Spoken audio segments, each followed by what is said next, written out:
guys, assalamualaikum warahmatullahi wabarakatuh. Welcome back to my YouTube channel.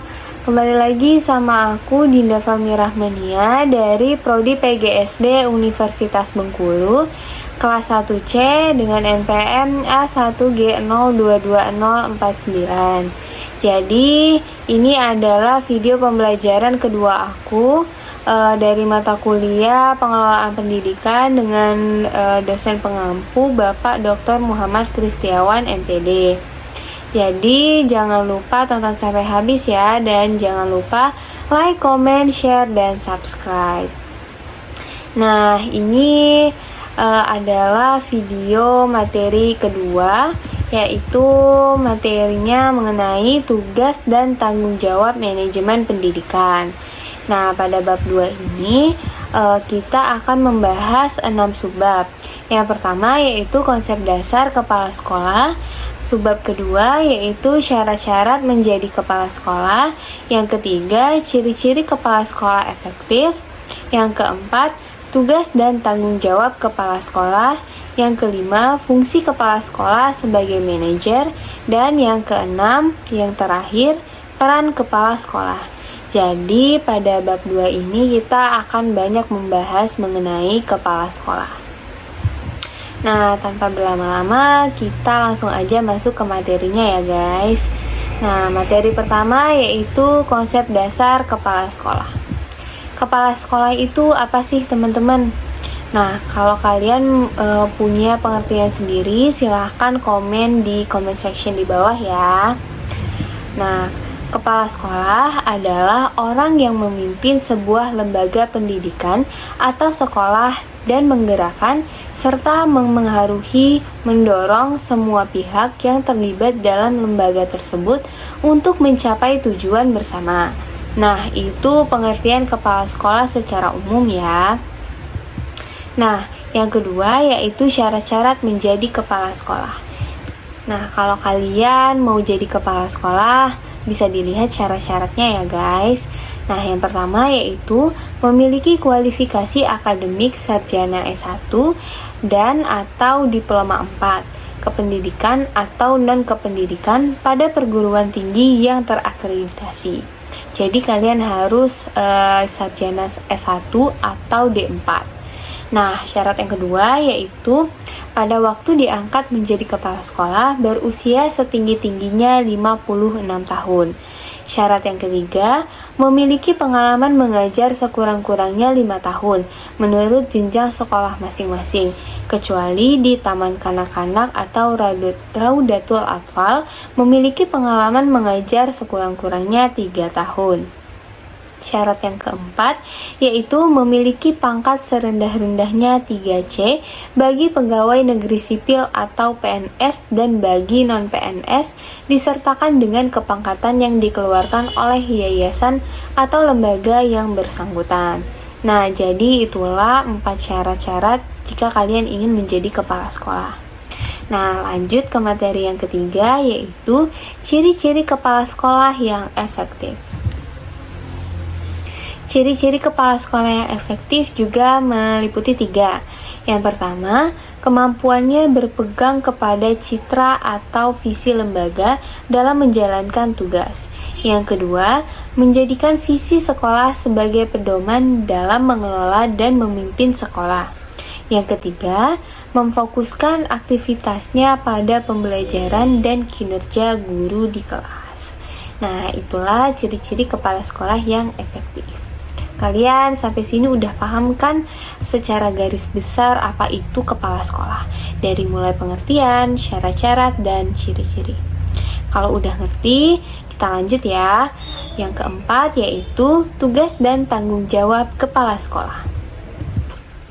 Nah, tugas dan tanggung jawab kepala sekolah dapat digolongkan kepada 2 bidang, yaitu bidang administrasi dan bidang supervisi. Yang pertama yaitu bidang administrasi. Bidang administrasi ini meliputi beberapa pengelolaan. Yang pertama, pengelolaan pengajaran. Yang kedua, pengelolaan kepegawaian. Yang ketiga, pengelolaan kemuridan. Yang keempat, pengelolaan gedung dan halaman. yang kelima pengelolaan keuangan, dan yang keenam pengelolaan hubungan sekolah dan masyarakat. Nah, pada bidang yang kedua yaitu bidang supervisi, yaitu memberikan bimbingan bantuan, pengawasan, dan penilaian pada masalah-masalah yang berhubungan dengan teknis penyelenggaraan dan pengembangan pendidikan pengajaran yang berupa perbaikan program kegiatan pendidikan pengajaran untuk dapat menciptakan situasi belajar dan mengajar. Nah, itu dia tugas dan tanggung jawab kepala sekolah. Nah, kita masuk aja ke materi yang kelima, yaitu fungsi kepala sekolah sebagai manajer. Kita lihat dari pendapat Lazarus 1994. Lazarus menjelaskan 3 fungsi kepala sekolah sebagai manajer, yaitu yang pertama sebagai administrator pendidikan. Nah, sebagai administrator ini berarti untuk meningkatkan mutu sekolah.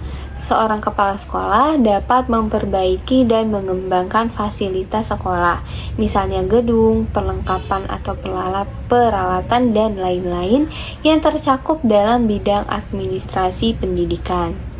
Nah, fungsi yang kedua yaitu supervisor pendidikan. Sebagai supervisor berarti usaha peningkatan mutu dapat pula dilakukan dengan cara peningkatan mutu-mutu guru dan seluruh staf sekolah, misalnya melalui rapat-rapat, observasi kelas, perpustakaan, dan lain sebagainya. Nah, fungsi yang ketiga yaitu pemimpin pendidikan. Sebagai pemimpin pendidikan berarti peningkatan mutu akan berjalan dengan baik apabila guru dan staf bersifat terbuka, kreatif, dan memiliki semangat kerja yang tinggi. Nah, itu dia ketiga fungsi kepala sekolah sebagai manajer. Nah, kita masuk ke materi yang keenam, materi terakhir yaitu peran kepala sekolah. Nah, secara garis besar, kepala sekolah ini memiliki 3 peran utama, yaitu peran kepemimpinan kepala sekolah, peran manajerial kepala sekolah, dan peran kurikulum kepala sekolah. Kita bahas satu persatu ya. Nah, yang pertama yaitu peran kepemimpinan kepala sekolah.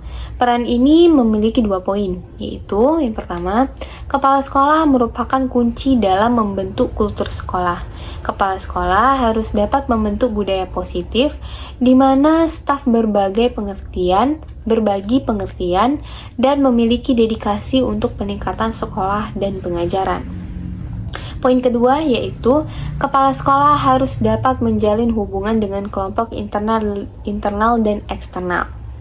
Kelompok internalnya seperti pengawas dan pengelola pendidikan pusat, dewan sekolah, teman sejawat, orang tua, masyarakat sekitar, guru, dan siswa. Sedangkan kelompok eksternal yaitu profesor, konsultan, badan akreditasi, dan sebagainya. Nah, itulah peran kepemimpinan kepala sekolah.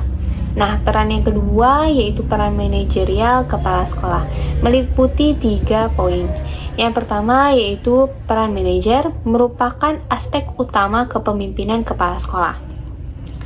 Keterampilan manajerial yaitu yang pertama teknis, mencakup teknik proses manajemen, yaitu perencanaan, pengaturan, koordinasi, pengawasan, dan pengendalian.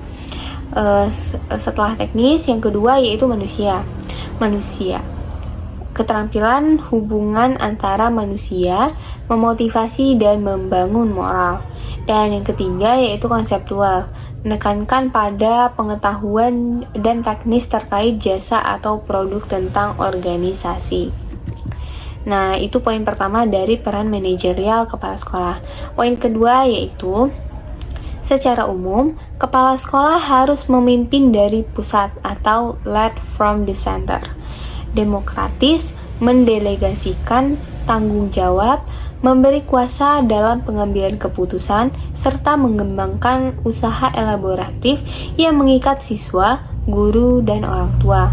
Hal tersebut mengandung arti bahwa pemimpin dalam segala hal hendaknya ada di tengah komponen organisasi.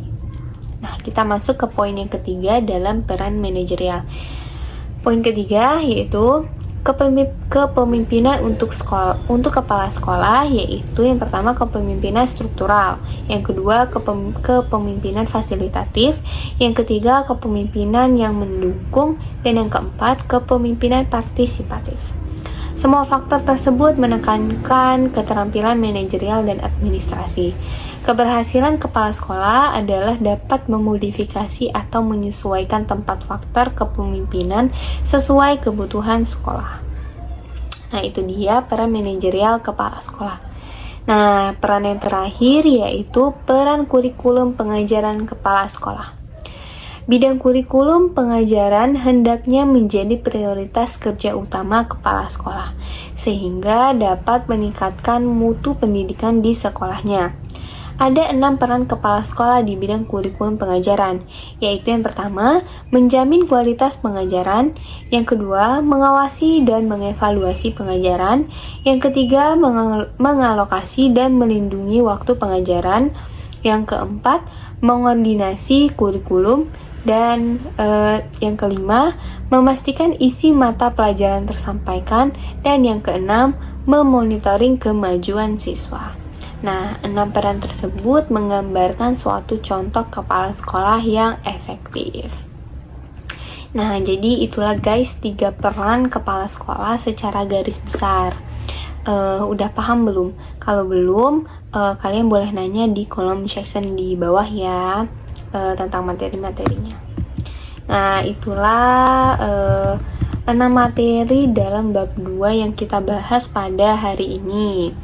Jadi jangan lupa materinya dicatat ya. Apabila kurang mengerti silahkan ditanyakan. Itulah materi yang dapat saya sampaikan pada video kedua saya ini.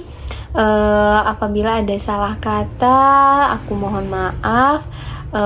Dan jangan lupa like, comment, dan subscribe ya guys. Sampai jumpa di video selanjutnya. Wassalamualaikum warahmatullahi wabarakatuh. Dadah.